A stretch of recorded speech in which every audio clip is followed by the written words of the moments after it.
There is a natural flow of energy in the cosmos, from the unified field of all that is, all the way down to physical matter. That full spectrum is in existence now. We are believing and seeing and perceiving ourselves to be these physical beings, but we actually are energy that has compressed itself into this physical form. A renowned international speaker, master of bioenergetic medicine, and an LA Times and USA Today best-selling author of The Energy Codes. Welcome to the show, Dr. Sue Morter. If we're wanting to find a way to regulate our nervous system, by getting in touch with this energetic system, what happens is we develop a sense of calmness no matter what. We develop a sense of presence that allows us to be in motion without getting ahead of ourselves. You have these 5 quantum codes that you've discovered that can help us unlock a higher level of consciousness. One of them is what, presence? Yeah, one of them would be presence, and the other is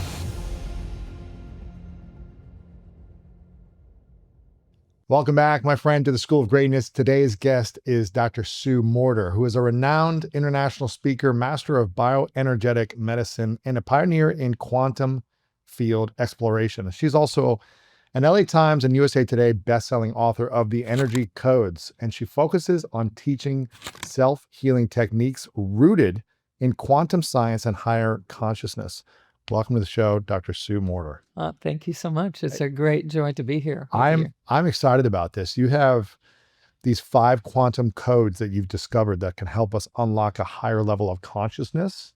And I'm curious if we can break down these 5 codes and really so we can understand how to get to new levels for ourselves. Well, I've been working with the whole idea of how energy influences everything, because everything is energy. Everything is made of energy.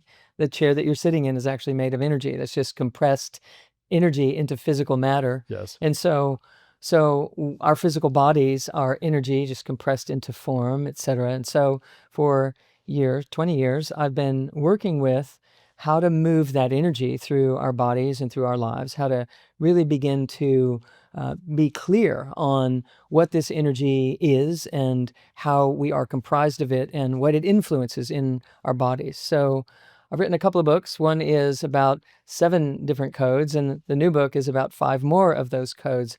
It's just codifying a way that we can truly get to know ourselves on an energetic level rather than being trapped inside of a belief machine that is creating our reality.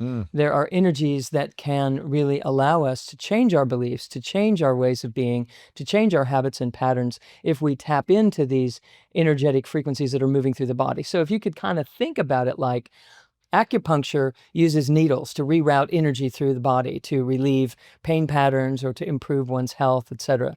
And we have, science shows us that we can move energy with our minds, with our attention, with our breath and our consciousness combined in the body. So when we start working with this flow of energy in a conscious manner, we start to recognize that the body is actually revealing a language to us that we could listen to. We could learn the language of the body and recognize that these energies are trying to express, energies that we suppress all the time, energies that we ignore and that we deny. Everyone has actually had an experience with this. If you've ever had a lump in your throat because of something that was happening in your life, or a knot in your stomach when somebody says something to you or enters the room even, or a heaviness in your chest, or an instant headache when something unfolds in your life. And so these are signs of energy being blocked, not flowing the way that it's supposed to. But what I started studying was, and working with patients and clients and students around the world, recognizing that actually when we start to listen to where that interference is, we start to learn something specific about how we're holding ourselves, what we're believing, what we're perceiving ourselves to be. And as that energy gets shut down, because we've shut down in certain aspects of our whole consciousness, we start to experience symptoms. We start to, have chronic, irritable bowel syndrome, or a chronic allergy or asthma, or a pain pattern that just doesn't resolve. And so these codes are ways to kind of categorize the aspects of our wholeness that we've shut down or that we've allowed for. Aspects of ourselves that we embrace or that we deny. What we live into or reject.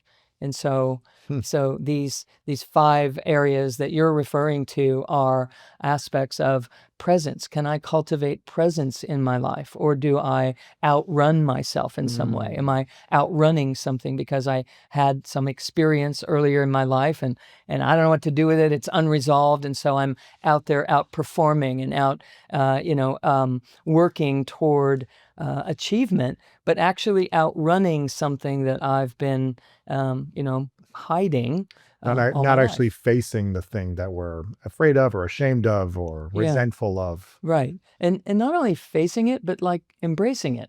Because if we're afraid of something in the world, it is a reflection of a part of ourselves that we've not yet embraced. So if I had embraced all that I could ever be, I wouldn't be afraid of this thing or that situation or that potential happening if I knew who I was, if I really knew the fullness of my being. And this is really where humanity is trapped. We don't know who we are. We think we do. And that we think we do, the limits that are associated with that are the perils that we're trying to overcome throughout our lives. Wow. So. So what would you say? Okay, so if there are 5 of these codes that people can start to unlock. Is that what I'm hearing you say? One of Yes. them is what? Presence? Yeah, one of them would be presence, and the other is the fact that there is a natural flow of energy in the cosmos from the unified field of all that is, all the way down to physical matter. That full spectrum is in existence now. And we are here living in the physical world, in these physical bodies, doing these physical life things. And as such, we are believing and seeing and perceiving ourselves to be these physical beings. But we actually are energy that has compressed itself into this physical form.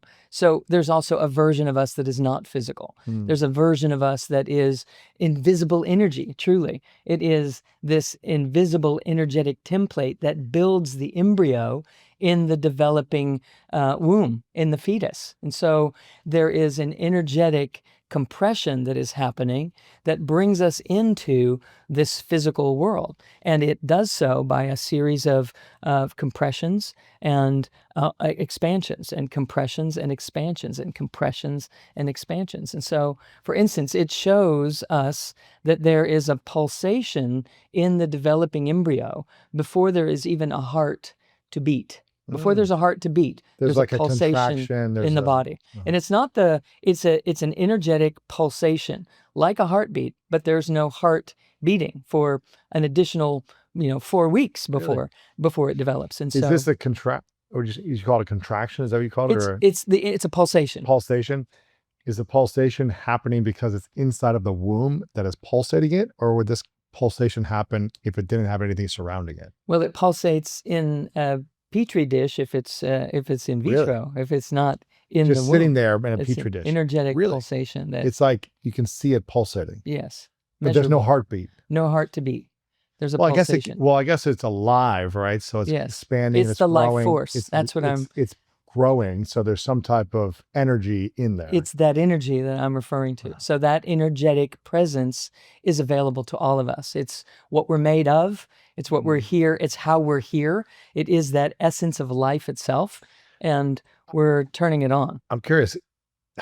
No, might be a little too deep, but if when the soul enters the embryo, is that soul what's giving it the energetic pulsating, or is it something else? That soulful presence is that life force. So when one dies at the physical level and the soul recedes from that physicality, this body will eventually stop in its pulsation.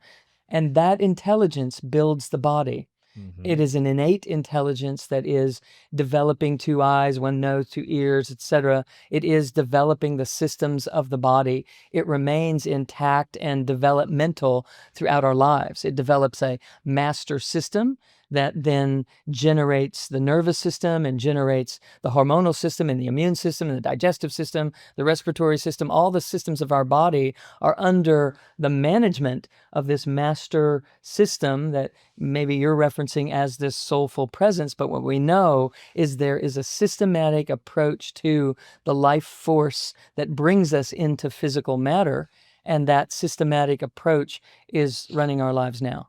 If we let it, if we listen, if we allow ourselves to be connected and integrated in that way. But most of us land here and we sort of splat in our consciousness. We come out into this world, we externalize our power, we start looking to the outer world to figure out what's going on, am I safe, am I not? So we jump into a dysregulation from the beginning of our systems, particularly our nervous system, which people are more familiar with, dysregulating the autonomic nervous system, which keeps us in fight or flight, externalizing our power, constantly trying to control our environment so that we feel safe, so that we fit in, so that we know that all is well. And all the while, there's a bigger system than the nervous system, that if we would start to entertain it, if we would start to honor it and enliven and magnify and amplify it by putting our attention onto it, because we know that this is what happens when we put our attention on anything. It becomes amplified, right? We put our attention on our problems, they get bigger. Put our attention on solutions, they start revealing. And so the same thing is true here, that when we put our attention on this master system, this energetic flow, something else happens and the nervous system calms down because it's now held in an environment that is more primary. It's more whole and complete. And so if we're wanting to find a way to regulate our nervous system by getting in touch with this energetic system, by feeling and sensing and learning to develop an ability to perceive it, what happens is we develop a sense of calmness no matter what. We develop a sense of presence that allows us to be in motion without getting ahead of ourselves. It allows us to drop in and feel our true destiny, and to feel enlivened and supported as if we're whole and complete and we're here to reveal, not grappling and scrapping and scraping to find our wholeness and to get our okay, check mark, and to, we can stop searching for problems to solve, because at the end of the day, all we're good at is solving problems instead of becoming a creative master in our lives. And so ancient Eastern traditions, work with this a lot. And our Western world is trying to figure that out. It's trying to include it in the narrative. So when we enter this world, unless we have, I guess, two conscious parents that are allowing us to expand and explore and have, creating a safe nervous system within us, a lot of people are set into this default system, like you're talking about, based on the level of consciousness of the society that you're born into, or the family systems you're born into, or the communities you're born into, right? Certainly plays a role, a huge role, right, in how easy it is for us to go down that path with that kind of consciousness. But I also think there's a reason that some people are born into a different environment, one that doesn't have conscious parents, one that doesn't have opportunity, one that doesn't have all of the, the support that one could dream up for themselves. Why is that? So that they can discover it for themselves, to discover their mastery, to discover their creative capacity. Because there is a different experience in life when something is handed to you than there is when you earn it, when you find it. Not that you have to work in blood, sweat, and tears to earn what's not what I mean when I speak about that, because it doesn't have to be hard. But it does help us understand why things might have been hard for us when they didn't seem to be so hard for the next guy. If it was hard for me, but I have come through and I've put pieces together through abuse or abandonment or or injury that was unresolved in some way, there is something that develops in an individual when we do go through those things that allows for a broader awareness. It deepens our understanding of what we're made of and what is possible, and on a felt sense level. And so when that is happening, it is just as beneficial for the individual who didn't have it growing up as it is for the individual who did have that kind of support growing up. I think there's a different curriculum for both of those individuals. They're here to accomplish different things. They're here to evolve themselves in different ways. So when you look at it from this longer game perspective, we start to see that there is benefit in everything, instead of thinking, I don't have the opportunities that the next guy had. And so how am I going to ever make it the way they did? If I'm stuck in that type of thinking, what happens is I feel blocked in some way. So then I walk around looking for my blockages to figure out how to overcome them and how to achieve. When all the while, if we could sit back and understand that everything that happens in our life is really, for our own awakening. It's for us to evolve and to discover more of us than we ever might have known. What's the biggest thing blocking you in your life right now? The biggest thing blocking me in my life, I don't really feel like my life is blocked. Is there anything holding you back, limiting you, that you're still having to overcome? I'm not thinking of anything that I wish I could do that I'm not able to do. I'm not thinking of anything that I wish I could feel that I'm not able to feel. I'm pretty. Was there ever a time where you felt blocked? Oh yeah. What was Yes, that? yes, What yes. was that like, and Yeah. how did you learn to overcome that? Yeah. So What were you experiencing? What was happening in life? What was paint the picture? yeah. So I grew up in a family where, quantum science was the dinner table conversation. Really? Okay? Your thoughts create things. You're creating your reality. My father was a pioneer in energy medicine, using energy That's cool. to heal people. It was super cool. That's It was cool. it was a great privilege, really, an honor to be in that. And I graduated school, went to school, became a doctor, graduated, set up a clinic, was doing my thing, helping people heal, just repeating what I had heard him say. I was passing it on, paying it forward, thinking everything was great. And I started getting headaches, and I couldn't heal my headaches. I couldn't get rid of them. And so, You're supposed to be a healer. what's wrong with me? Right. What's wrong with me? I couldn't get this happening. And so I was drawn to meditation. Because I knew that meditation had helped some other people with headaches. Now, the irony was I could go to the clinic and help other people with their migraine headaches day in, day out. But then when one would hit me, I would be down, curtains drawn, lights out, 2 to 3 days in a row. Now, when you were helping your patients, was it through medication? Was it through manipulations? Was it through talk therapy, a combination of everything? What was the process? So it was an energetic process where I was working with moving energy through their body. At the same time, the procedure that I was using that my father was developing in the 70s and the 80s and the 90s, I was utilizing that, which had a relationship between certain energy patterns that we could see in the body and symptom patterns that would accompany that, and different emotional states that would accompany that. So in other words, a person would have a certain unresolved emotion, and it would generate a physical pain pattern in the body, and they would come into my clinic because they were in pain and they wanted some help.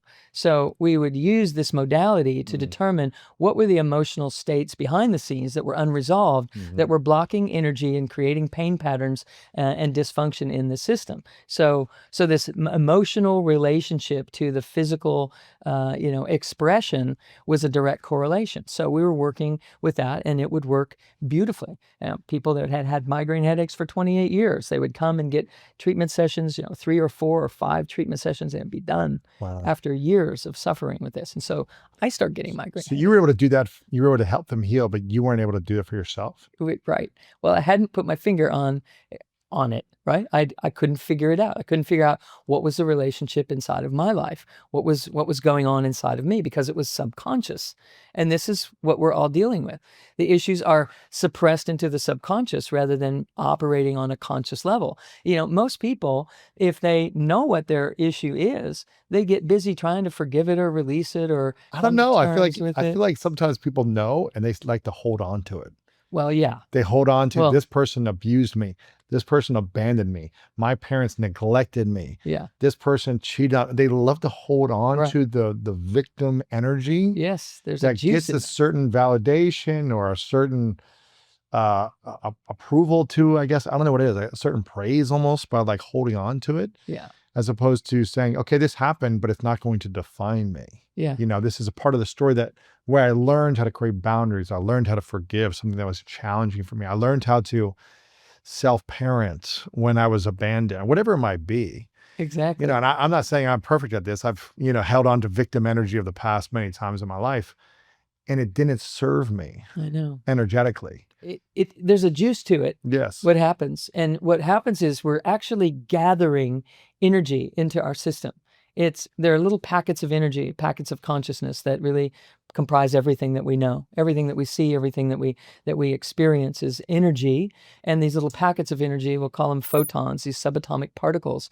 When we are in victimization and telling our story and being in pain, we're literally drawing that energy onto us. And that's why it feels better to hold on to the victim story, really? especially when we tell people, because they give it to us with compassion. They feel for us. And so it's like an energy suck. It's just we're pulling it right into ourselves unknowingly, and it feels good. So we keep doing it. So we hold on to that because it gives us some way to receive more energy. We think it's empowering, but really it's not. It isn't. It isn't. What happens when we become a vortex of negative energy, of disempowering thoughts around victimhood energy, where we think it's empowering, but what really happens to our bodies and our minds? Yes. There's nothing that frustrates me more than when things don't move with speed. And when it comes to building a strong daily routine for your life, the tools that you rely on at home should make things run more smoothly without interruptions.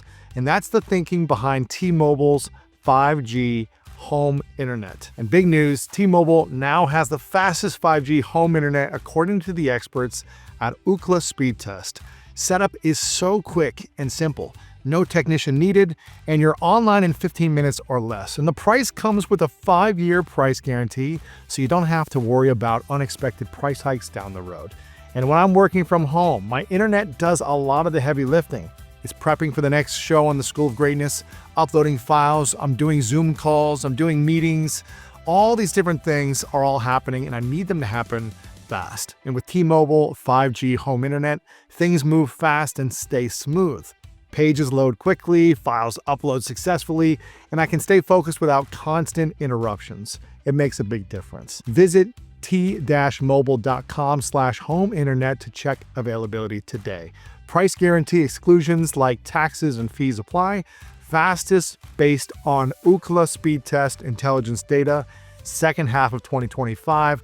All rights reserved. What really happens is it drives our vibrational frequency down into one that can barely self-heal, self-regenerate, and self-illuminate. It literally turns down the throttle on the juice that's able to run through our bodies. So when we're constantly repeating the story or thinking about the story or wondering even how I'm going to overcome the story, if we live in that relationship with the story, we end up repeating and replenishing and rejuvenating the same thing. We keep feeding the same thing. And so what happens is we have to keep telling the story in order to keep getting energy from more people.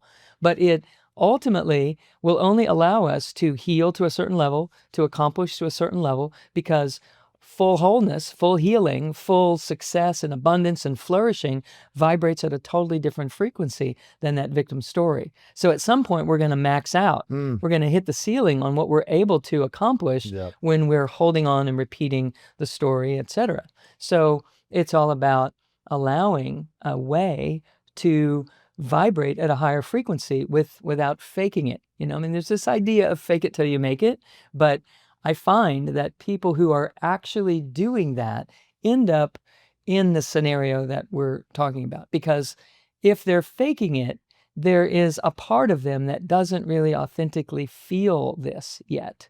And so that part of them is now getting suppressed more and more and more while they're busy out here doing all the doing that it looks like being successful looks like, that they're doing what they think and modeling what they've seen is supposed to represent their idea of success. But if they continue to leave this part of them suppressed and unattended, what happens is it festers and it starts to create a duality inside of their system. It creates a disconnect. It creates a hidden part of self that doesn't allow for this flourishing of this energy flow, which is the whole study of bioenergetics, shows us that this energy is designed to flow through us. It is designed to move. We're designed to be flowing. And when we harbor something, we stop that energy flow. And when we stop that energy flow, it generates hip pain or back pain or stomach problems or indigestion or asthma or whatever quality of the suppression of energy is. Whatever you might be. Certain kinds of issues create certain kinds of issues. Certain kinds of emotional suppression create different kinds of physical ailments in our body. Different physical symptomatology. So what did you? So you started to have, you were able to heal other people's migraines and other physical ailments, but then you started to have headaches and you couldn't heal yourself. Yeah, it wasn't happening. So what did the process look like? How long did this last for? And then what did you learn from the unconscious thoughts inside of you that were blocking you from your freedom? Yeah. So went on for about 8 months, maybe, probably 3 or 4 months by the time I was really realizing, okay, I've got a thing here. I can help this person. And I started listening to what I was saying to them. I started listening to what I was guiding my patients to do and thinking, maybe I should probably listen to this. Maybe try some of this. Good advice. Why am I not doing this? Because they came back without a headache. And I'm like, okay, I'm going to, so I started. And one of the things that I found myself saying to people was, you should learn to meditate, because research was showing that meditation was doing all sorts of, medical, had all sorts of medical benefits. And so I was, giving people that instruction and showing them the stats and the results, the things that were happening. And so I was like, duh. All right, Sue, so go and meditate. And instantly, as soon as I was realizing that was something that I needed to be doing, something came across my desk that was an invitation to go to this thing that was, a meditation retreat. And so I went in and I instantly started having transcendental experiences. Really? Here I am, doctor trained, scientific process, going through stimulus response, getting results in my clinic. And it was in my head. Even though I knew what I knew and grew up with what I grew up with, I was operating on a different set of rules. I was operating on the rules of, it's got to be logical. I've got to see it. It's got to be tangible, etc. Even though I knew. Really? Even though your dad taught you these other things? Just on a deep felt level, this is what was revealed to me. That even though I had heard all of the information, until I could accept it and embrace it and accept myself and embrace myself on a deeper level, there was a real challenge with what I knew and what I felt. So you needed to see it to believe it. I needed to feel it to believe it. Okay. So, and I didn't know that I wasn't doing that. You don't know until you know, right? So I went into meditation, but I instantly started having these transcendental experiences where I was lit up in another realm. And in that space, I recognized that I was me, but I wasn't in a body. I was me, but I wasn't the one who'd had the story. My history didn't exist. I was me, but I was the one before there was abuse or abandonment or all of the that had unfolded in my life. It was you before your history of you. I had in this physical world. Yes. I had an experience of a timeless version of myself. What did that feel like? It was completely complete. It was whole, and there was nothing missing. There was nothing broken. There was nothing to become. There was nothing missing. It was wholly whole, like just fully. Okay, I loved all this stuff, but if someone watching or listening is saying, that sounds great, I would love to get there, but we live in a physical world. Yeah. And I have bills to pay. Yeah. And I have responsibilities, and I have peer pressure, and I have social challenges and people throwing things at me that they want me to do. And I have to please people, and I have parents, and I have kids, and and I have all these things happening around me. Yeah. So that sounds like a bunch of BS I don't have time for, because this is what's real. So what do you say to someone who's thinking that way? Yeah. But they're also having tons of pain or complications or stress or overwhelm or burnout. Yeah. What do you say to someone in this world who's not transcending to different worlds? Right. So, well, that was me. Yeah. That was me. I was busy. I had responsibility. I had a The clinic. Yeah, I had other doctors working for me. I had a staff. I had patients who depended on me. And now all of a sudden I'm in this exalted state of consciousness, and I'm like, You don't want to go back. whatever.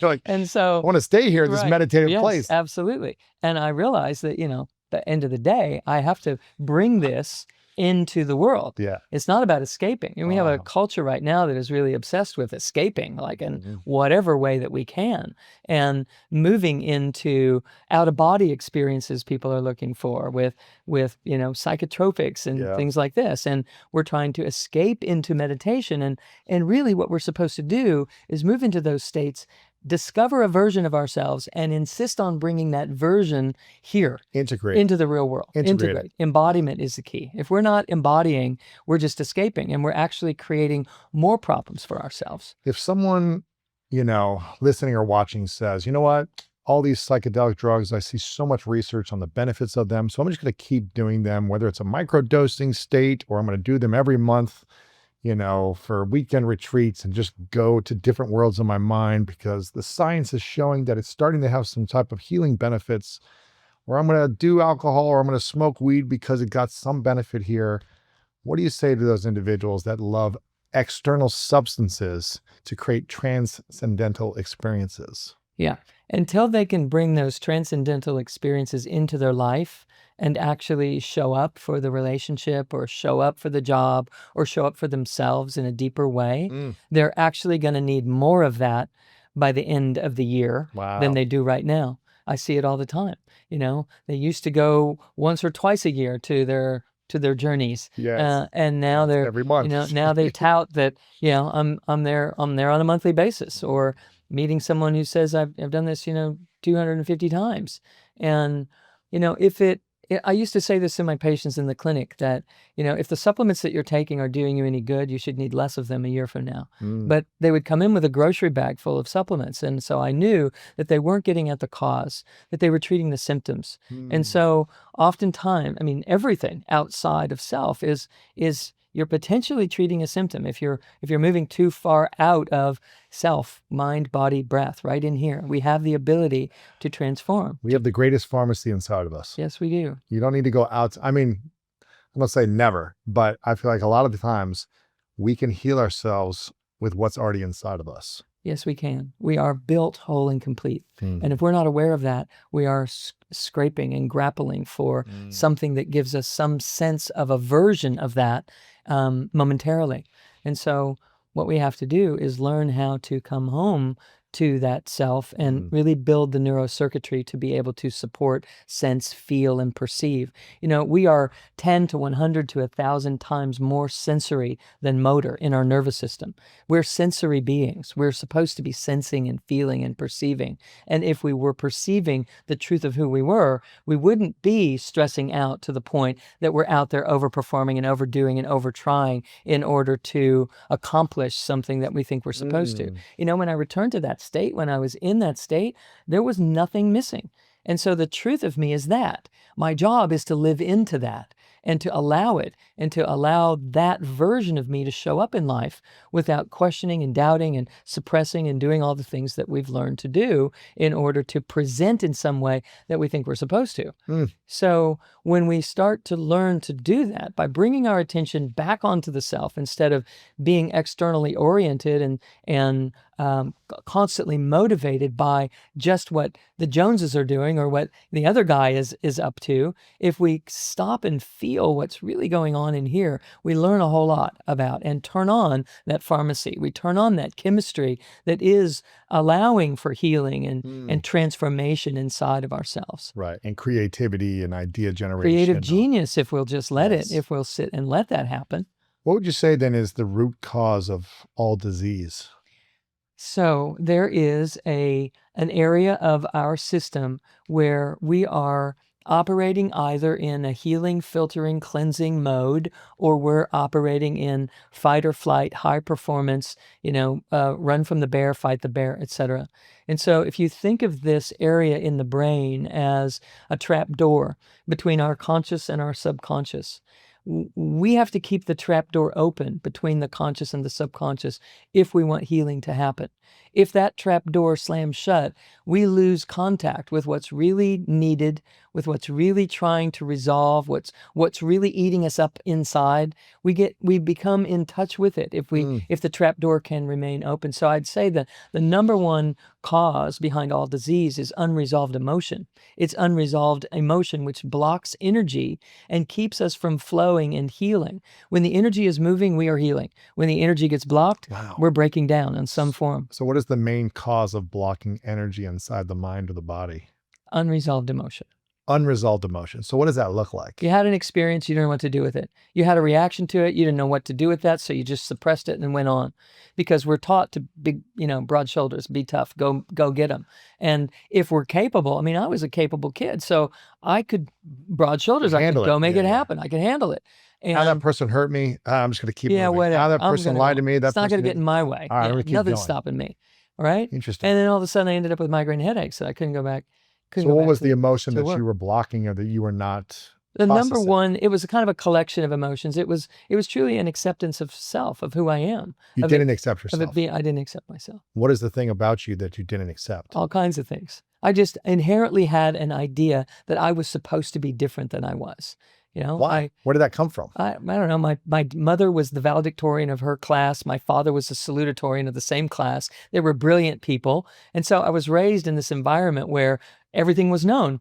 And so if I felt something different than what was going on in the immediate environment, something had to be wrong, and it wasn't going to be them because they were brilliant. They were award-winning brilliance, okay? Yes. And so it had to be me. So we either blame the outside or we shut down on the inside. But you were a child. How are you supposed to know everything that they knew? It happens. Oh my gosh, the modeling happens instantly. It's an impression. It's a little, vibration. even just little things of just like, oh, you're supposed to know this or whatever it might be. Yeah. Little work, right. little gestures right. and energy and you're not smart enough to know this. You do it my way or the highway. I'll wait until you're ready, or you'll wait and you'll know in 20 years. Right. You just do it my way now. Right. And so we all suppress that. We experience these kinds of things. And so we start suppressing our true knowing and we disconnect from it. We suppress it for so long.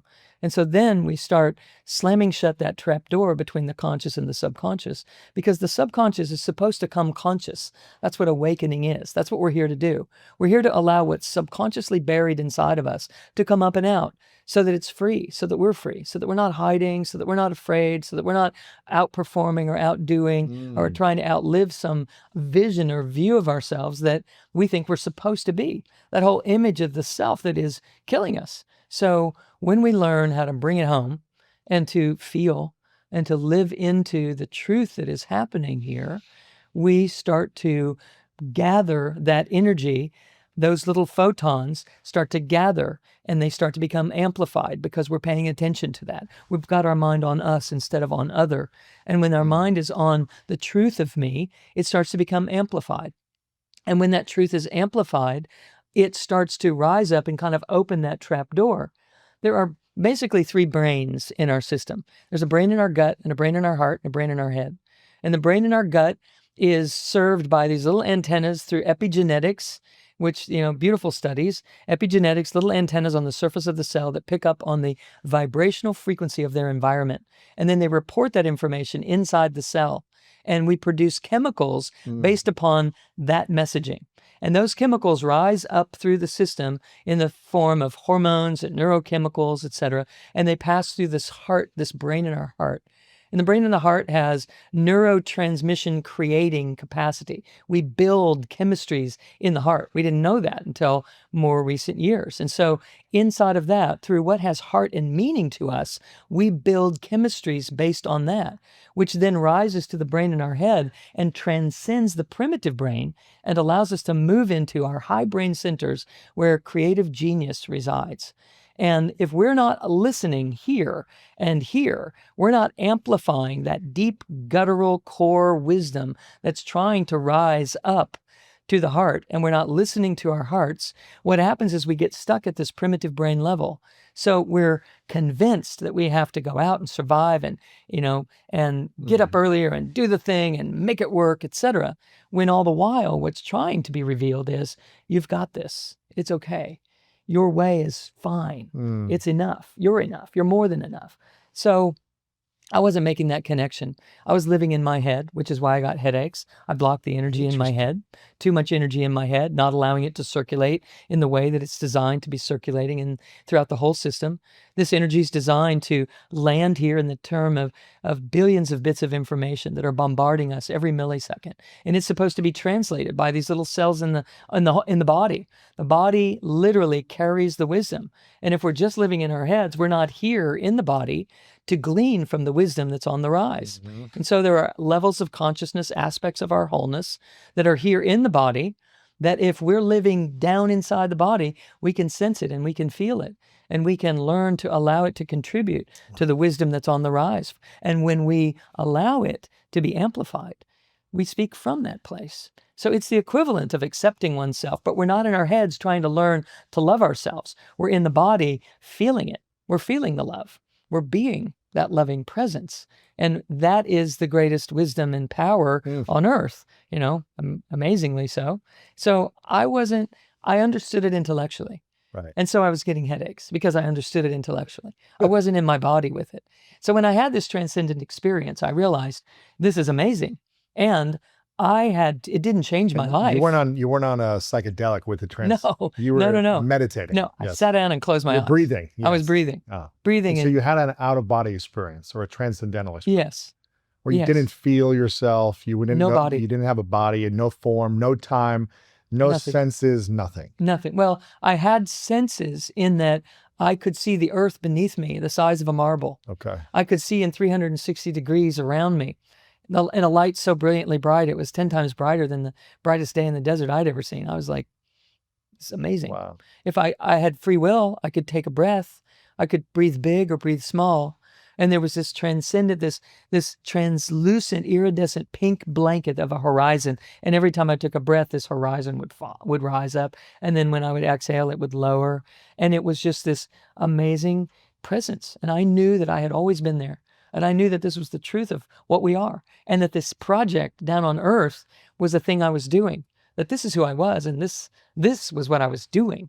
It was an amazing, transcendental, multidimensional experience. And so there I was. And I wasn't taking anything at all. And so what I knew was, when I came down out of that there was a world that I had no idea existed. A world that my friends that have had near-death experiences have described in their moments on the other side. When they would write books about it, they later became my friends because I would reach out and, we would connect, and recognizing that I was having those same experiences without the near-death, moment. But I also realized that while I was now aware of something, it didn't change my life. Did you fall right back into the old patterns? Yeah. Well, ironically, amazingly so. In fact, I wrote about that in the book. It was like, that's how willing we are to marginalize our greatness. We know that there's something else, but I had direct experience with it. Yeah, but then you fell right back. I still left it there and came back here. Why is that? Because I was so ingrained, so entrained, so automatic, autopilot, plugged into something missing, something broken, something wrong. Got to fix it. So what happened was I had these flashback types of experiences from time to time, just these lucid memory experiences of it. And I started realizing that I had to stay in my body more in order to be able to study it or to research it or to look into what was happening in my consciousness. And so I learned that I had to get in my body, that I was living in my head too much. And so as I did, I learned how to bring my energy, my consciousness back into my core, back into my system. I started teaching my patients how to do the same. They started getting better faster and staying better longer. I knew something was happening just because I was doing that. My headaches went away because I was now distributing that energy in my body in a way that I had never known to do before. And so I was learning about consciousness and learning about energy centers in the body and routing energy flow. And I was studying the bioenergetics of the system in a very deep way, constantly, for a decade. And then I started recognizing, as I was teaching my patients along the way, and they were having the responses that they were having, that I was onto something. And so I began codifying what was happening. And that's what really became the research and the writings that I've been bringing forth, because people were healing faster. I healed a scoliosis that I was born with, a curvature in my spine, Really? through these means that I'm describing here. After the headaches went away, the next thing that started happening was my body was now anchoring energies in ways that it never had before, because I didn't know that I didn't know until I knew, until I figured out that I had to ground myself in my physical form in order to bring those high frequency experiences into my life, to make a difference in my life, to make a difference in my health and my relationships and my abilities in the clinic. Even though I was getting great results, there were still times in my clinic when I was getting started where I had to decide which bills to pay. We had to make these decisions, because that was the level, the limitation of exchange with the universe that my system was allowed to do based upon my beliefs about self, my perception of self and who I was. And so as I got into my body, this exalted experience of self started having an exalted effect on my own physiology and on my own relationships and on my own success in the clinic. And I started moving out into other opportunities, and my life started unfolding in the most amazing way, because flow was happening in my system. Flow was happening instead of a resistance and a blockage and a shutdown and a guard and a protection that was in place. What did you say it was before? Like diseases and emotional, not knowing what to do with the emotions, or what did you say it Right. was? We suppress unresolved emotions. Unresolved We don't know what to emotions. do with Yeah, it. yeah. We're just like, this surge of energy comes up and we're like, well, I don't want to be angry. I don't want to have an outburst. But at the same time, I can't ignore or deny this. So I'm just going to contain it best I can. So what does someone do then if they have an emotion that is an angry emotion, a resentful emotion, an emotion that doesn't serve them or someone around them to express, Yeah. right?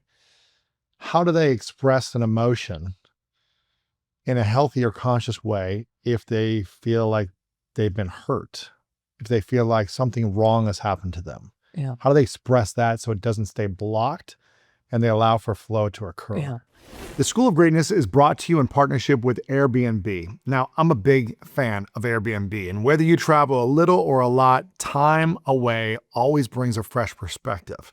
And for us, that often means visiting family, taking a short trip to recharge, or just heading somewhere new for a few days. And every time we leave, I notice the same thing, is that our home sits there completely empty.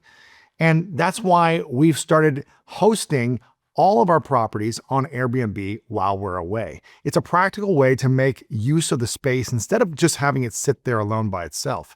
And at the same time, it gives travelers a place to create their own memorable experience in our city. From our experience, hosting has always been easy and straightforward. It's not something that takes over your life. It's simply a smart way to earn a little extra income while you're already traveling. And when you're gone, instead of just leaving your place empty, you can host your home on Airbnb. Your home might be worth more than you think. Find out how much at airbnb.com/host. One of the things that people do is they try to use the mind alone to solve a problem of the mind, and it's tough to do. We're asking the mind to do too many things that it's not actually built to do. But if we connect the mind with the body and the breath, the mind is amplified, because together they are more. Different vibrational frequencies. The body operates on an alpha frequency in ways that the mind has a struggle staying in. The mind gets up into other vibrational, frequencies where it's worrying and analyzing and pontificating and filling in blanks and getting anxious, etc.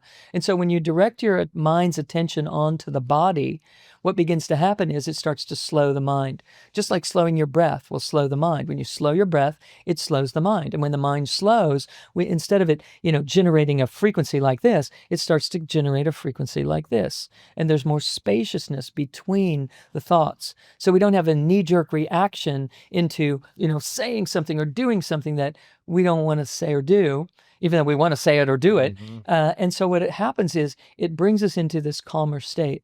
But there's so much more than just doing that. When we bring the mind's attention onto the body is going to offer up an answer that your mind alone can't find. What's that Okay? answer? And the answer is to the question, instead of asking, why do you do this thing that upsets me so much? Why do you keep doing this? I've asked you not to do it, but you keep doing it. Okay? Instead of asking, why is this happening to me?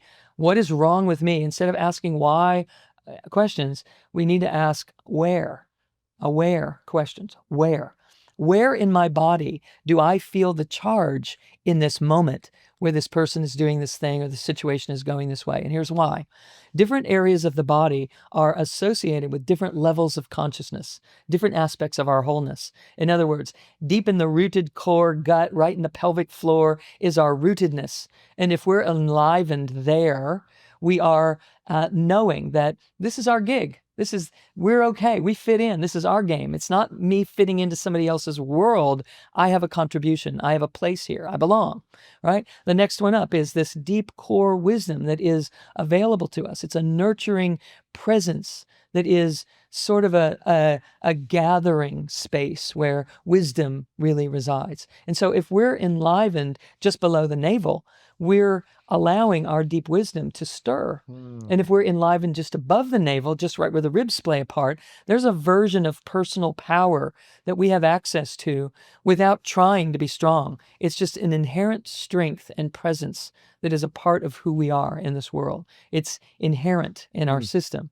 And above that, of course, we know the heart, and people are more familiar with, if we're alive in our heart, we have an unconditionality about us. We'll begin again. We forgive easily. We move toward what has heart and meaning to us, etc. There's another level of consciousness in this throat area that has to do with our ability to speak our truth, to take action, to manifest, to bring our dreams to fruition, and aspects of our consciousness higher up in the head that have to do with our multidimensionality, with really that we're not just physical form. There's more to us.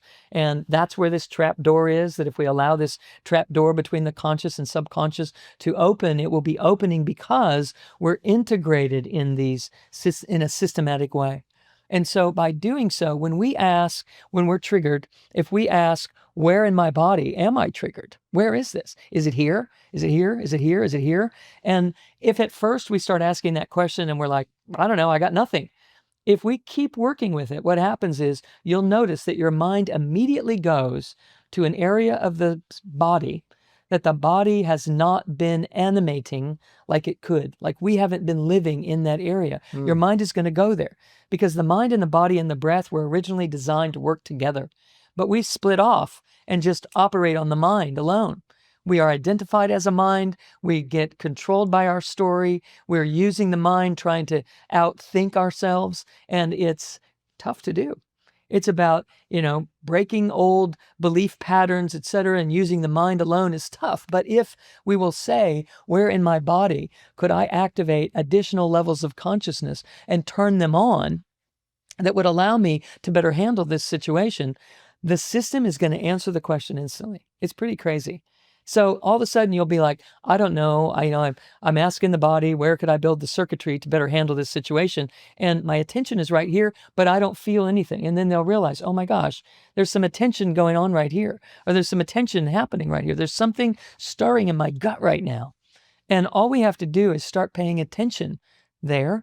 And the next thing you know, a language is going to reveal to us. It does. I work with thousands of people around the world all the time. Can you give an example of what that would look like? If you have a blockage in your throat when you think about something, or if you have a anger in your stomach, or some type of fire feeling in your stomach when you're frustrated about something. Yeah. And you do this process and you say, okay, mind, where is this energy being blocked, or where is it heightened? And it reveals itself in one of these places. Right. Then what's the next step? Then what do you do? Okay. Happy to share. All right. So then the next thing that we're going to do is listen. We're going to go to this area. And, there are lots of charts that tell us what these different areas mean and what they represent. Chakras and things like that. Yes. And I've developed, more of a clinical approach to that in the areas of the body that are associated with this and the types of consciousness that are involved, et cetera. And so what you do is you bring all of your attention into that area. Your mind went there, sort of. So you go the rest of the way.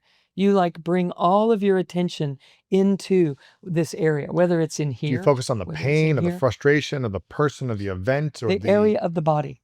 you don't think You're about letting go of the story for a minute. everything, the You gotta let go of story, the the story for just a minute, frustration or, because we're asking, take me out of the story. okay. So go to the body instead of the story. Go to the body instead of the story. If you want to solve the story, you need more ammunition. You need more equipment. You need more fuel to transform the situation that the mind alone obviously isn't handling very well. Because how many years have gone by and you're still upset about that same thing? Or every time that family member does that thing, it still affects you. So clearly, there's something more Yeah. that we could do that Okay. shifts it. So you focus on the area of the body. So you come into the area. You don't just stay in your head and think about the area of the body. You become the area. You come into the body. Like you're going in an elevator. Yes. You're going down the elevator shaft into this area. Okay. And So you're if gonna it's in hang the out. throat or your stomach or your heart, and that's the area, you go into it, and then what do you do? And you go in there and I recommend that people kind of hug the musculature around that area just to keep the mind stable on it, because the mind is so used to darting around and going back to the story and getting all entangled in it. Yes. You've got to grab the mind. You got to take your mind back. You got to claim it back here and bring it into the body. And by doing so, you bring potency into the energy that we've been speaking about the whole time. That energy becomes amplified in that area of the body. And so by amplifying the energy in that area of the body and you sitting in there and breathing, here's what's going to happen. You're going to breathe and you're going to turn on love. You're going to love that part of yourself. You're just going to get there. You're going to get there and be with it. And if you can't muster up a feeling of love because you're already so upset about this situation that's going on, you just sit there and breathe.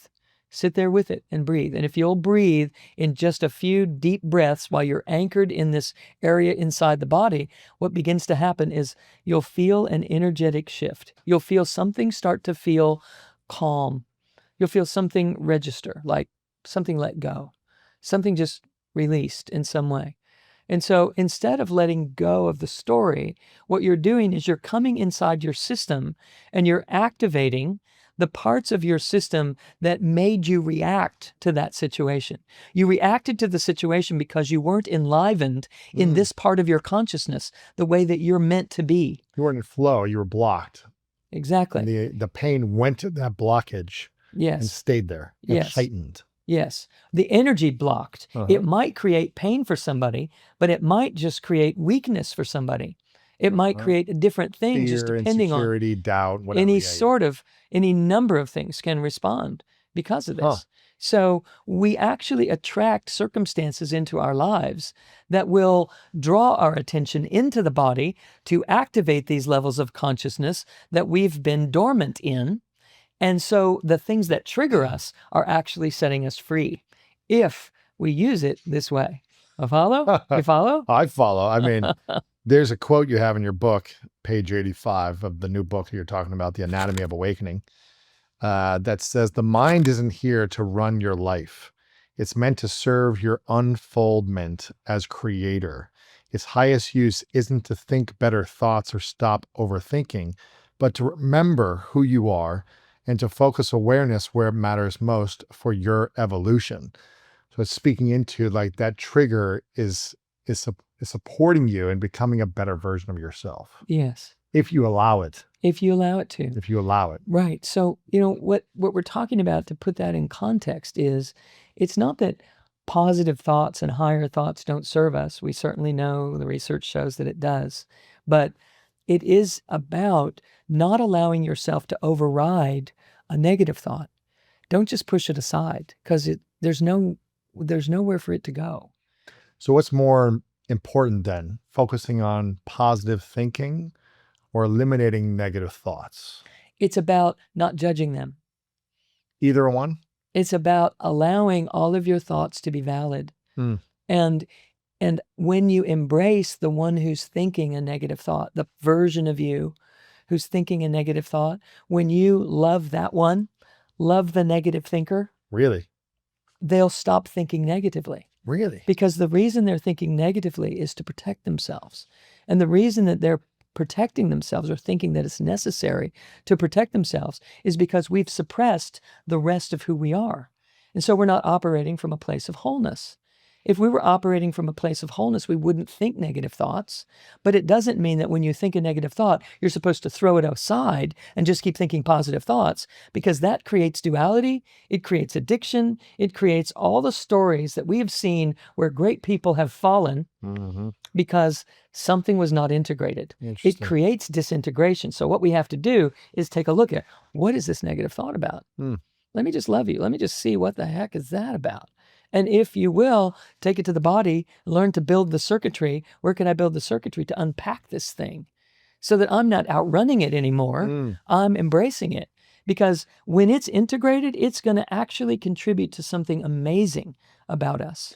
Can you give me an example that you had to learn to apply this in your own life, with maybe a negative thought pattern that you used to have that you learned to embrace and bring it into you and stop judging that version of you? Yeah. So I was very anxious a lot. I would feel this thing in my stomach area that was just like, constant. Really? This energy that was just anxious. And so what were you anxious about? It didn't matter. It was just there. It was performing, or what people thought of you, or yes, or failure, or success, yes, everything. Yes, all the above. Responsibilities, all the above. Looking good, whatever. All of it. And here's why. We have this feeling and we look around for something to pin it on. But the feeling is inside of us. It's not because somebody didn't accept me, or because somebody didn't believe in me, or it's in me because I've been suppressing stuff.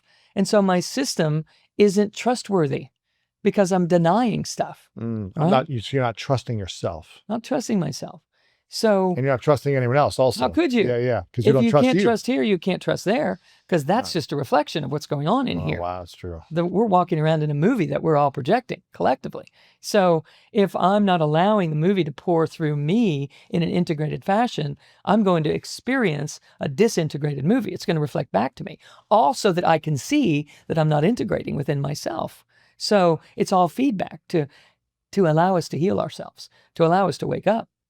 We're not here to survive. We're here to awaken. And that's sort of what the quote that you were reading was. It's about that we have to get out of this idea that we outrun our negative thoughts and keep pushing and keep going until we make it somewhere. It's not about that. So what happened for me was I had to embrace this feeling. I was like, what is this feeling? It's just an energy, Sue. It can't be that bad, whatever it is that you're so afraid of. So I would just go into this area and breathe with it, and not try to assign a story to it. Because when we assign a story to it, we dilute our ability to do anything about it. Now I'm blaming the story. Oh, I feel anxious because you did this. That's a deflection that's going to keep me in anxiety longer. Because when you go away, someone else is going to take your place. Of course. I'm going to go find somebody that's going to activate this until I manage it, until I disassemble it, I disentangle it. So I had to just come present with the feeling itself. And what I found out was that feeling was actually great power. It was a tremendously empowering energy if it was integrated. But as I kept denying it, it kept me in a smaller world. It kept me walking and talking and living and breathing in a way that was limited in terms of the story I was telling myself, the ways I was projecting it into, the circumstances of my life. And so I would blame it on, a work condition, or blame it on my partner, or blame it on, whatever my circumstances were. And so it gets to maintain its identity because I keep defending the problem. So I just went in and started embracing it. It's just feeling like, you're just an energy. How can I possibly be so afraid of you? Right? And I would sit there and breathe with it. And the next thing I knew, it was starting to soften. So this wasn't thinking about the things that were causing you anxiety on the external world. This was saying, okay, there's this feeling here of anxiety. I'm going to remove the story or the person or the fear or the insecurity, the doubt or the identity or the lack of identity around this feeling. That's maybe triggering this feeling. Yeah. I'm not going to think about that. I'm just going to think of the feeling. Right. And I'm going to go down the elevator shaft in my body to that feeling, hold the feeling, and have a conversation with it. Sit with it, breathe with it, and then do what specifically? Okay. So it's a little hard. Okay. There's some technique that somebody has to learn. Okay. So we first have to learn how to anchor ourselves in our body, and that there's a central channel in this body energetically. Energy runs through the body from above, through the body into the earth, rises up from the earth. This is measurable, rises up, generates this toric field flow that comes up again through the body, out the crown of the head, rotates around the outside of the body, comes back in at the base of the spine, and recycles and recycles. And there's another one that cycles around the heart in a more concentrated fashion. It's called the toric field. Lots of research on it out there. Bioenergetics is what we're talking about here. And so if we bring our attention into the central channel of that whole donut-shaped energy flow, we develop a potency that allows for circuitry to be built that connects these multiple levels of consciousness that comprise us. So an integration occurs. So now, back to solar plexus, I'm in here feeling this energy, and I'm just bound and determined to stay with it. And I do, and it starts to soften. And when it did, It releases. I release the energy, that there was no sensation of that uptightness because I had come present to it. I was conscious with it. I was not denying it and pushing it away anymore by blaming other people or looking for the reason for it. I became curious because there had been too many reasons for it. I was the common denominator. And this particular area of my body was the common denominator within that. And so I just started breathing with it. So then what I'm showing people to do is work with this whole central channel and breathing up and down this central channel, allowing this newly freed up energy that's no longer contorted and compressed inside of, my own denial. Now I'm allowing it to contribute to the greater good, the greater whole of the system. And so by teaching people how to do this, they're resolving back pains and headaches and digestive issues and chronic degenerative diseases and overcoming diagnoses and prognoses and showing higher performance at work and showing higher performance in high-performing athletes in terms of a golf swing, or no matter what the case is, in hand-eye coordination, and in terms of a tennis game or things like this. We're starting to shift radically, simply because we were getting the energy that we had been suppressing and pocketing away to now contribute to a greater vital force in the body. That energy that built the body and that heals the body is now being freed up to run the body in a more profound way. It's almost like whenever you feel a blockage in your body through an emotion, it's almost like you have a flat tire. It's like, sure, maybe your car can go somewhere, but it's not going that well. It's not smooth. It's like you're just hitting speed bumps over and over again. And over and over as again. opposed, maybe you can get to the destination, but it's going to be painful. Yes. It might still get you there, but it's going to be like you're bringing a lot of baggage with you. You're dragging like trash with you. Right. And it's exhausting. Exhausting. And this is burning fuel. Right. Yeah. This is one of the things that has changed in my life. I used to have to lay down at lunchtime to make enough energy to see the patients the rest of the afternoon. I'd come in the morning, see morning patients, lay down at lunchtime, take a nap, have my staff wake me up 10 minutes before the first patient in the afternoon. Then I'd be all ready to roll again to make it through the day. And I was 25 years old. I should have had enough energy. That's how exhausting I was creating. That's how much exhaustion I was creating in my life. How long did it take for you to practice this, integrate it so that it wasn't something, so that it was on autopilot where you were in flow rather than always falling back into the old pattern? Yeah. So, I felt results immediately the moment I recognized, I got to embrace this thing I've been trying to ignore. I got to find this thing and embrace it. And so I developed a system, of course, to be able to do that, because people aren't, not everybody is, interested. Not everybody is curious to devote their life to generating a system of doing something like this. And so, this system allows people to do it, with some basic fundamental things that don't take very long at all to learn. And so I would say that at first it was maybe, 30% of the time I would be, in flow, and 70% of the time I'd be back in the old. Really? And then for how long? Maybe for months, a few months. But nobody was telling me how to do it, right? I was figuring it out. So in the process of all that, as I started putting more and more details into the system and taking care to cover the bases as all I was discovering was unfolding, what I recognized was additional newer ways to teach it, more refinements happening along the way.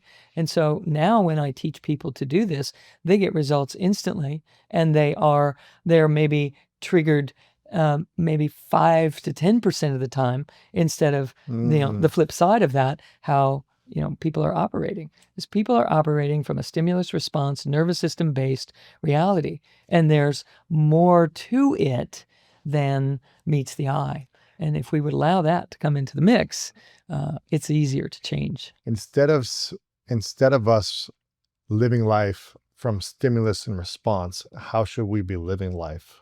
So we should be creating our life experience. We should be determining what our experience is going to be, no matter what our external circumstances are.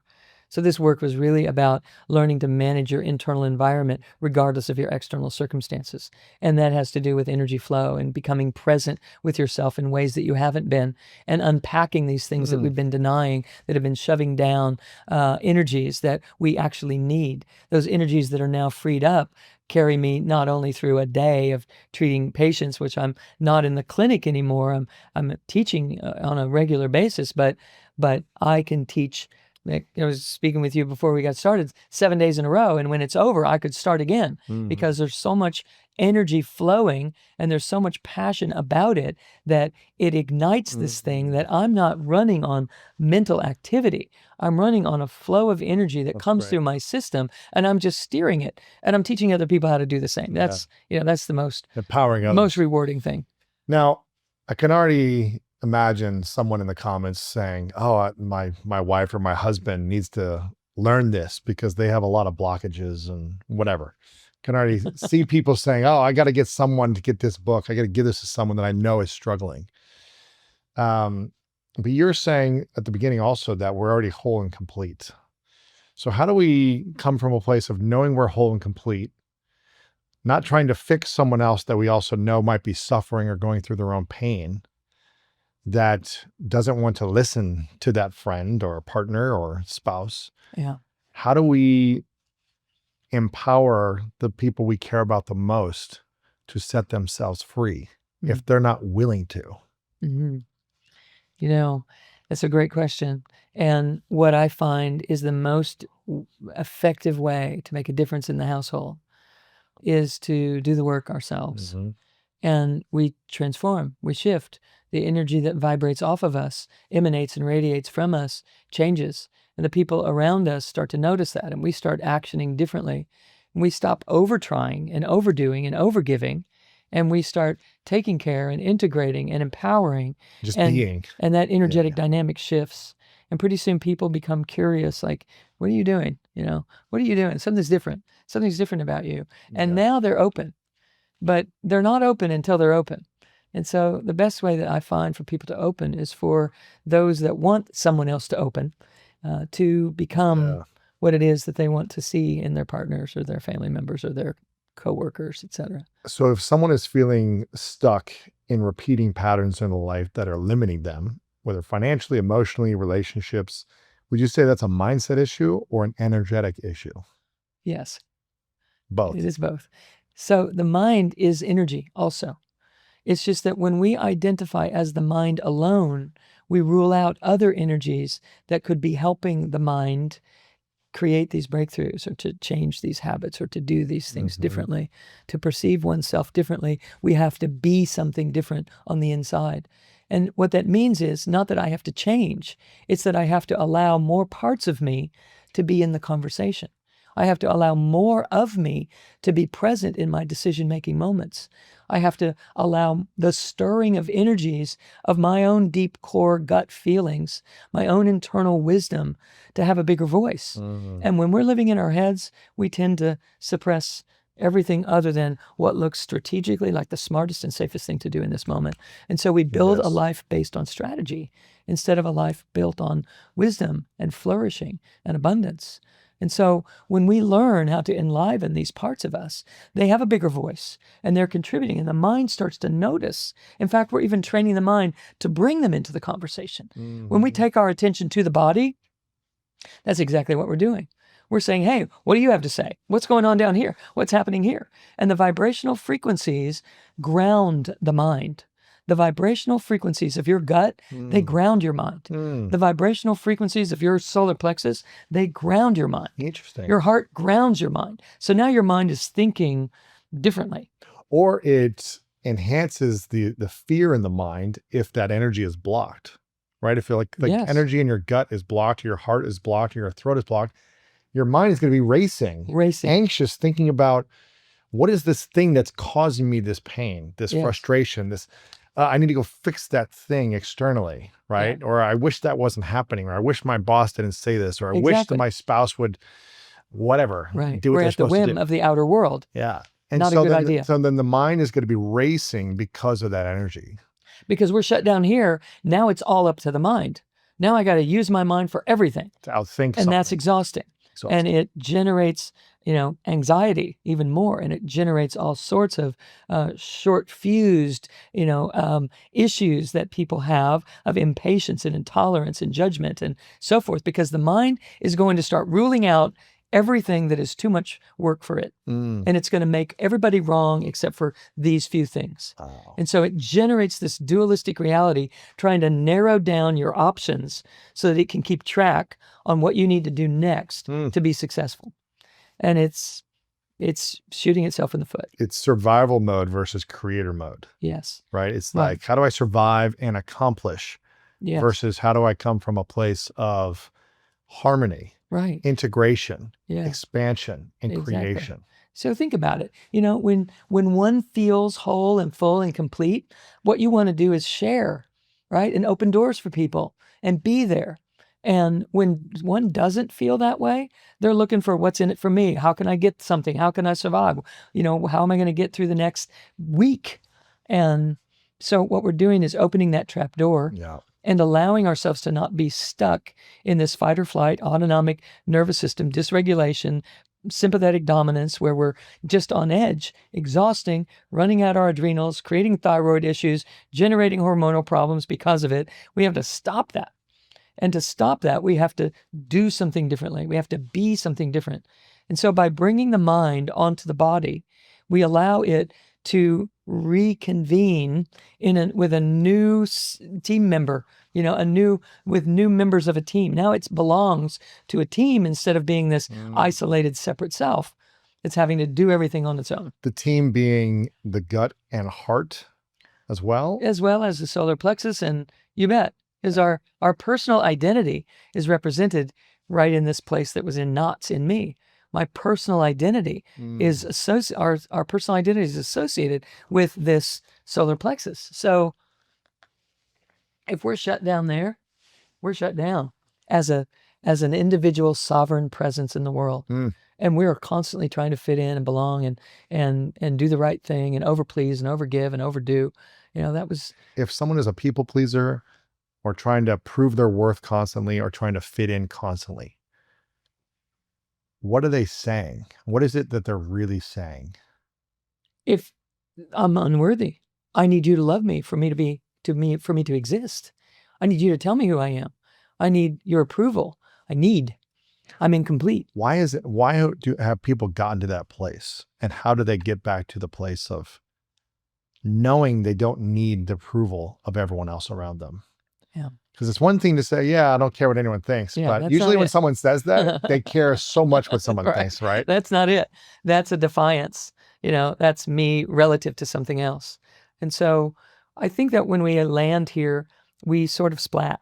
And our mind and our body and our breath go in, all sorts of directions. And so we come up identified with the mind. We land kind of face down on the mind, and we come up identified there. And so we think that's who we are.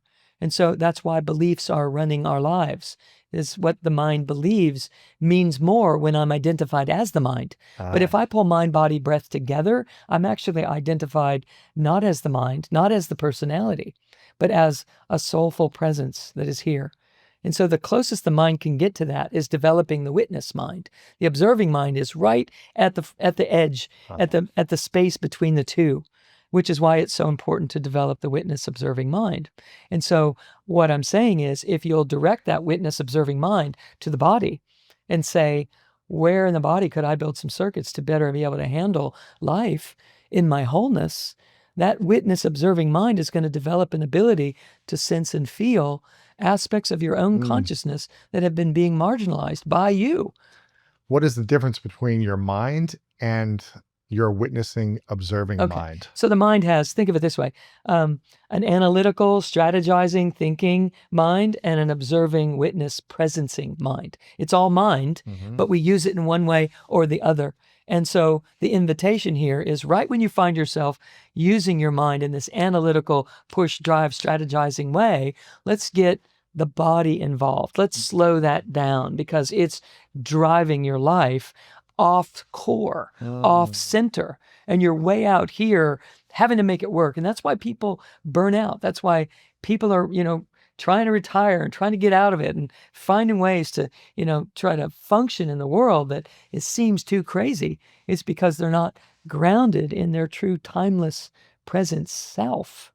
And if they would call their mind onto the function of witness, observe, come inside, you're going to be able to unpack versions of yourself you've been overriding and suppressing for decades.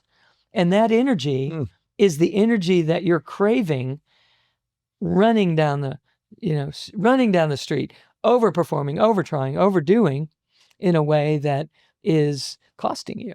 What is the energy that everyone is craving the most? What they're actually craving versus what they think they're craving. Two different things. What they're actually craving is love. What they think they're craving? Success, accomplishment, achievement. So if someone would have both in mind at the same time, they would achieve sustainable achievements. They would succeed in sustainable ways. So if they allow love to be in the mix while they're making their decisions, if they're allowing the wise loving presence that built the body to be contributing to the decisions that they're making, they will make decisions that will be successful and they will be sustainable because this power of the universe is really behind it. They're not out there operating as a separate self, strategizing, doing what the next guy's doing, trying to make it work because the other guy made it work. But the guy that they might be taking their cue from might have been really following their passion. So if the person who's emulating the person who was following their passion, they might not be following their passion. They're following the guy who's following his passion. You follow? Yeah. So they try to do the same things, but it doesn't work. We have to learn to do our thing. And it will take us to beautiful places, successful places, flourishing places. But we just don't have the confidence to believe that because we don't trust ourselves. And we don't trust ourselves because we've been suppressing ourselves. Why should we trust ourselves? So let's start where we need to start. Start at the beginning. First things first. Let's start trusting ourselves. So if you have a negative thought, you have a darn good reason for having that negative thought. It probably started before you were 5 years old. And so it's just reinventing itself because it's been unaddressed. Yes. So you go back to that one and you hang out. You're like, what's it about? What is that thought about? What's the feeling behind that thought? What's going on with you? And you connect your consciousness with that version of you today. And if you involve the body in that, it will be sustainable. So you ask, where in the body could I build the circuits to better listen to and honor that part of me next time? To be in communication, to be in integration, to be in a loving presence with my whole, full, true self. And when I do that, I can trust myself. And so now the gut feelings that rise, I don't suppress them. I can actually hear them. They're actually making it up through that trap door, and I can catch it as an inspiration, an intuition, a knowing. And I can take an action based on that, and it's going to be in alignment with what I'm meant to be doing in this life. And by true nature, we're supposed to flourish. we're created to flourish. We're not supposed to suffer We're not and supposed be to be. burnt out We're and not exhausted and right. anxious. It's And optional. yeah. And it's just not worth it in the long run, It's not. obviously. If someone has an identity tied to a lack of self-worth, and their identity has been so strong for so long, and they've held on to this identity that does not support their growth, that does not support their flow and their flourishment, is this also the work they need to do around identity? Or is it just going back to the places in the body that you're feeling pain or stuckness or blockage? Like, how does identity play in with this? Yeah. So what happens when we start to free up this energy by where in my body could I build the circuits? And I come in and it takes me to my throat, or it takes me to my heart, or it takes me to my gut, or it takes me to my solar plexus, somewhere in the body. And over, different situations, we do this multiple times a day. You can do this. In this situation, anytime you're triggered, anytime you're dreaming a dream that isn't manifesting in your life, you can ask, where in the body could I build the circuits to allow this to manifest? Right? So it takes our attention into the areas of our consciousness that need to be able to open and flourish and be enlivened by our awareness, by our care. And so by caring, what happens is we open up this superhighway, one circuit building moment at a time. It opens up this superhighway in this toric field flow. And what happens as a byproduct of that is what rises up from inside here redefines us automatically. We find ourselves thinking differently. We find ourselves responding differently in life. We find ourselves trusting those innovative ideas that are on the rise and taking action toward them instead of having someone validate it for me, instead of having to wait for a safe time or a right time. And so my identity is reformulating itself. I'm not doing it with my mind. It's revealing itself to my mind. And that is a different ballgame. Now we're actually operating as a creator. We think that we create with driving thoughts into our bodies and into our lives. And if we were also at the same time giving and honoring a wisdom that is rising, an intelligence that is rising up, a genius that is rising up through us, if we would allow that to have a bigger voice than the one that's in the head alone, we would be making different decisions that would take us to our visions and our dreams automatically without having to push and drive and make it happen. It develops synchronicities in someone's life. It develops flow. You think a thought like, gosh, I need somebody to show me how to do XYZ. And the next day somebody shows up saying, hey, I do XYZ. Do you know anybody who needs that? And you're like, yeah. That was me. Okay. So it's this idea of attracting what you want. It happens automatically because your true imprint is revealing itself because you're letting it. You're letting yourself emerge on a deep core level. And that emergence soothes the mind because the mind is actually built to serve that. The mind is supposed to then say, okay, got it. I got the message. Let's go do this thing. And the mind is how we engage, how we develop relationships and rapport and do all these things. But when it's supported by this emerging wisdom, it's not in it for, I'm going to build a relationship with you based on what I can get out of it. It's, I'm going to build a relationship with you because I love living life and you're an amazing person and I'd love to exchange with you. Let me help and serve you and you can help and serve me or whatever. Let's go do stuff. Let's go do stuff. That's a very different reality than somebody trying to push and make it happen because pushing and making it happen is what exhausts us. So this gives you a constant flow of rejuvenation that you're not exhausted. You're simply calling it like you feel it. And what happens is your life unfolds in a beautiful way that is still in the world highly functioning. I mean, my life has become amazing all because I found this, opened it up, allowed this flow, and started showing other people how to do the same thing and how to have that trusted relationship which I did not have growing up, even though I was raised in an intelligent Interesting. environment that had lots of answers. And, what I didn't get out of that was a sense of me. Interesting. I got a sense of really smart stuff. And this is the way it's supposed to be, not how you're supposed to be. Right. And the same thing happens with research. People read the research and say, here's how it's supposed to be, so I need to go do that. But if they don't meet that in an authentic way, the research doesn't matter. It doesn't make a difference in their life.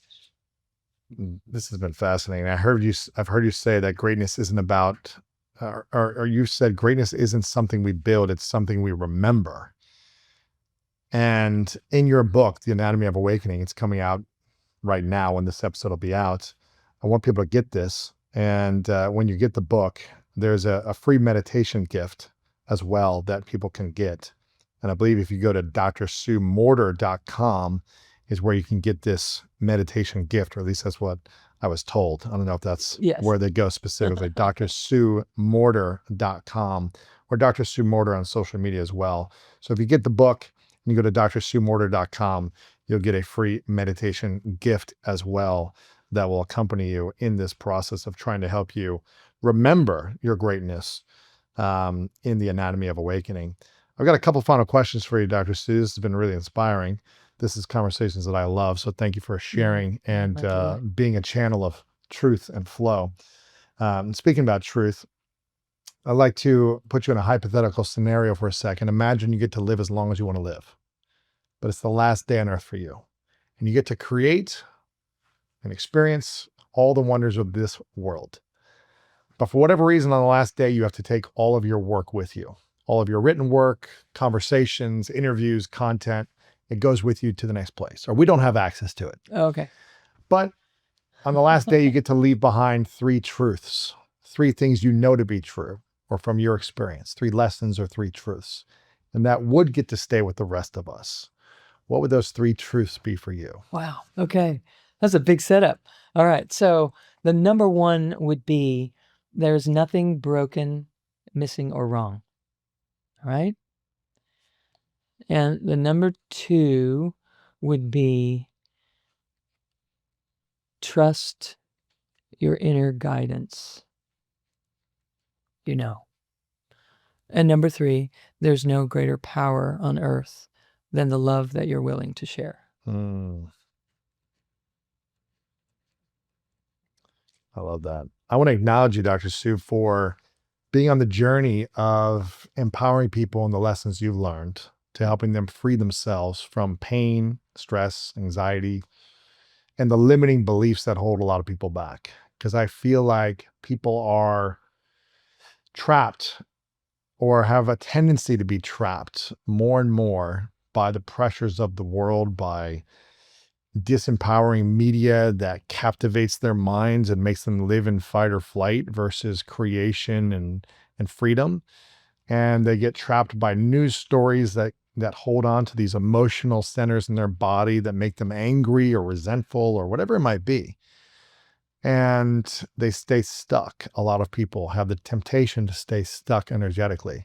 So I want to acknowledge you for being on a mission to serve people to healing, to freedom, to abundance. And we need more people like you in this world. So I want to acknowledge you for the work you're doing. I know you have a lot of workshops.